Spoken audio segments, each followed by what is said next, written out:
Have you ever gone to a place that made you go, ah, this place is weird? I love places like that, whether it's in real life or in a video game. As much as I would love this channel to be a documentary channel where I go and I look for odd places in the real world, that sounds like a lot of work and I don't think anyone would watch. So today, I'm taking you on a tour of odd and unremarkable spots in The Legend of Zelda: Ocarina of Time. Put on your seatbelts, roll the footage. Okay, the first place I'm taking you, you might have a guess based on the music that you're hearing right now. Also, let's take a minute to observe this grass texture. I don't think I've ever really looked at the textures. Man, I could do a whole show on skies, a whole show on places, a whole show on textures. I'm gonna end up doing a show all about just all the trees in Ocarina of Time. But anyway, this is where we are.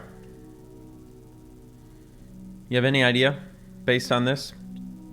Ah, now you know where we are. It's one of these funny little holes. This is the hole, I believe, in the Lost Woods. So I believe if I go up there, it's the Lost Woods out there. And I am absolutely certain that I've never walked around the edge of this, ever. I don't know if I ever even took stock of the fact that the grass and the leaves on the outside of this place, I don't remember them being anywhere else. I'm sure they are somewhere, but they look kind of like unique textures and their models or whatever. And you know, the more I run around in here, the more it feels like a child's playroom or like the children's section at a library, kind of weird, soft ground. The more I run around, the more I can feel, the more it seems like I can feel how the ground actually feels. Is the wall, what is it? Is that like wood or is it stone? It's gotta be stone, right? So it kind of feels like these textures are almost a little too high clarity for an N64. I mean, I'm not complaining, but I'm pretty sure this is Koopa the Quick's underpants. Isn't it? Also note that the texture on the side of that little platform, same as on the wall. Just smaller. The more you look at stuff, the more you notice, you know? The more you look at stuff, the more you notice. And you just kind of sit and stare at stuff for a while. The way the grass has two different textures. Another really odd space for me. This hallway. It's empty right now, but usually it has that guy in it that tries to kill you with his thing. Which I guess is most of the game. You know, people talk about the fascination of being in like a mall after it's closed, when there's nobody in there that there should be. This hallway is, you only ever occupy it while that giant guy is in there and he's trying to kill you. You only ever see this hallway while you're coming up these steps and then you're dodging back and forth and then you move on. What you don't look at is all this stuff. Whatever it is that's going on up here. This tree canopy lined with tree walls that obviously like are meant to look kind of like they slope up because you're supposed to be seeing them at eye level. But instead of eye level, they're up above you. So that's a pretty odd sensation. A little bit of grass coming up the edge.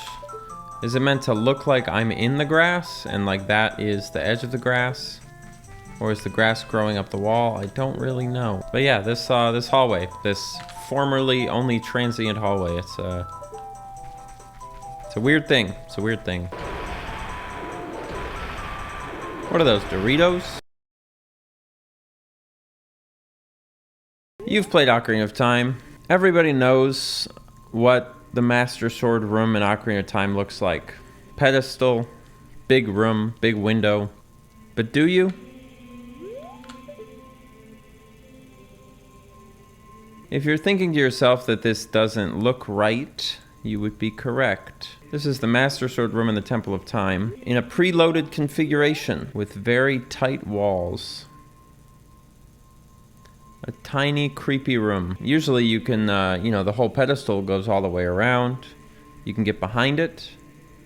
And there's a window up above, but that doesn't happen until I take a couple steps forward.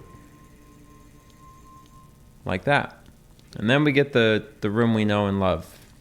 The room we're used to. And to me, even this room is a little bit weird, because it's another room that qualifies as a place you only spend a moment in. And I never really take in how much it feels like a giant, creepy stone room. Especially with the music, you know? Like if we aim the camera up here and just listen to the music for a second. It's like you can start to feel the space of it really viscerally, I think. But what really gets me is this. How did I never notice this before? The walls are so tight, it feels so claustrophobic and weird. And I just never, I don't know, you kind of roll in and then you're like, oh, it's all normal. But it's so obvious. Now, on the inverse, this also does have its equivalent, where if you walk away, it loses some detail. But it's a lot more minor. You just lose the doorway and a couple pillars. And while we're here, I do just want to take a moment to appreciate how nice the little textures for the fucking circle things look. These are good looking textures for an N64. Truly one of the weirdest spaces in Ocarina of Time, I think, is this little room. This last one for me is a place I've always felt weird about and is the most inexplicable. Because I bet it's the one that most of you will be like, I don't know why that's weird or feels odd. But the name of the video is Unremarkable and Odd. And I think it fits both. It's this corner of Hyrule Fields.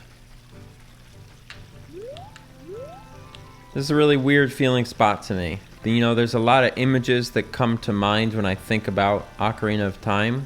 And none of those images are this spot. There's nothing here, there's no reason to go here. This place only exists as a consequence of other stuff that they wanted to make. It is a space between the cracks of Ocarina of Time, because they knew where they wanted Castletown to go, and they knew where they wanted the ranch to be, and when they put all that stuff where they wanted it to be, this place just ended up here. It's a space that only exists because of other spaces. You know, it doesn't exist for any purpose of its own. And that always is a weird feeling to me. It's a good feeling, a weird feeling. Like, it almost feels like trespassing in the back of like a restaurant, or like accidentally going in the alley door of a restaurant and seeing the back of the restaurant that you only had ever been in, and it's all like fancy and nice in there and shit. But when you go out the back alley and it's just like a dumpster and a wall, it's a place that only exists in support of another place, you know? And it almost feels weirder during the day to me for some reason than it does at night. Because at night, I guess you're all trying to, it's like a sneaky, cozy kind of feeling. Whereas daytime, your focus is almost on the bigger picture in the sky, and then getting up close to this wall hyper focuses in this weird intimate zone. Ay, I'm talking out of my ass again. I'm so sorry. Hyrule Field in this game is an interesting place precisely because of all that. And I would imagine, actually, that Hyrule Field in Twilight Princess is probably very similar. I'm not sure about Majora's Mask. I feel like Majora's Mask, it was a lot more thoroughly touched, the whole thing, but I'd have to go back and look. Termina Field, I guess is what that was called.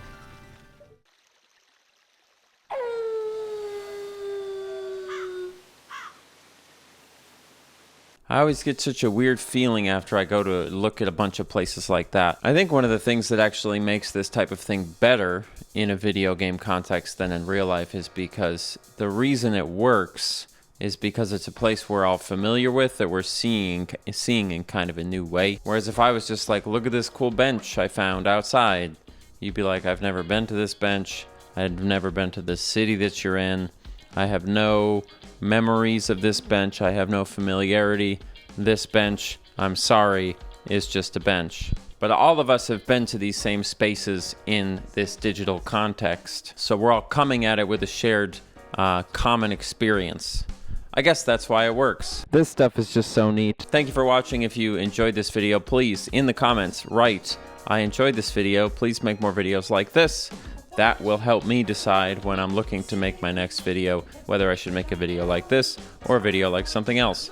If you did not enjoy this video, please do not write that in the comments because it will mislead me. Remember, I am here to serve you. If you want to be here to serve me, please check me out on Patreon. That's patreon.com/any_Austin. For $3 a month, you can join our Patreon. You'll have access to the Discord and you will be able to participate in our, I was going to say weekly, but it's definitely not weekly, our regularly scheduled Patreon check-in program where I answer your listener questions.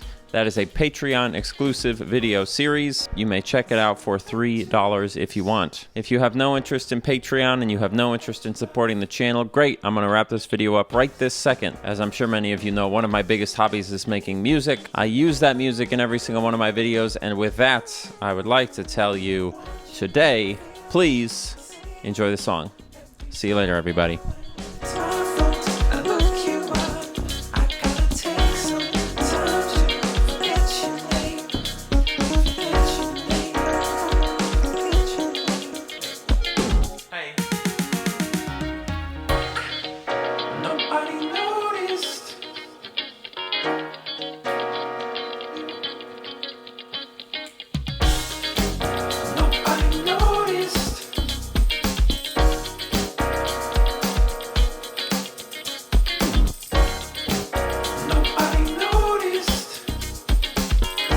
Bonus content.